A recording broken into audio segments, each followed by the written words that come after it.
নমস্কার বন্ধুরা, বাঙালি রান্নাঘরে আপনাদের সবাইকে স্বাগত। আমার আজকের রেসিপি ছানার মাখা সন্দেশ। এই সন্দেশ রেসিপি দেখার জন্য ভিডিওটি প্রথম থেকে শেষ পর্যন্ত দেখার অনুরোধ রইল। আর আমার রেসিপি যদি আপনাদের ভালো লেগে থাকে তাহলে আমার চ্যানেলটি লাইক, কমেন্ট, শেয়ার ও সাবস্ক্রাইব করে পাশে থাকবেন।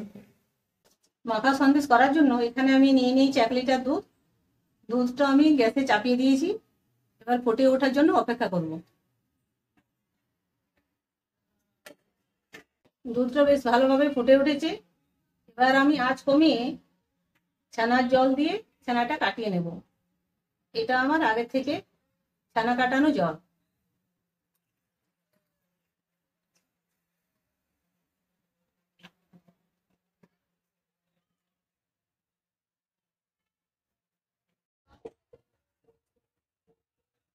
দুধটা আমার বেশ ভালোভাবে কেটে গেছে। এবার আমি ঠান্ডা করে নেব। ঠান্ডা হওয়ার পর ছানাটা ছেঁকে নেব।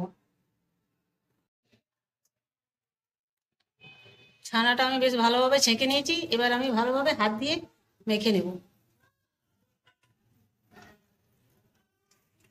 এইভাবে হাত দিয়ে বেশ ভালোভাবে মাখতে হবে।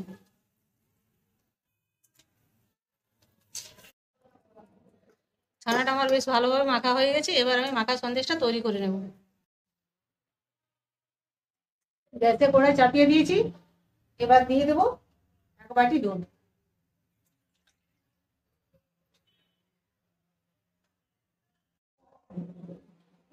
এবার দুধের মধ্যে দিয়ে দেবো 1 চামচ ঘি। ঘিটা দিয়ে বেশ ভালোভাবে আমি মিশিয়ে নেব।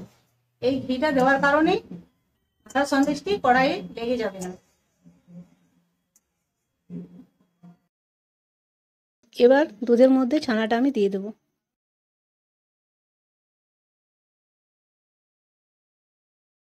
এবার আমি ছানার মধ্যে দিয়ে দেবো 50 গ্রাম চিনি। চিনিটা দিয়ে বেশ ভালোভাবে মিশিয়ে নেব।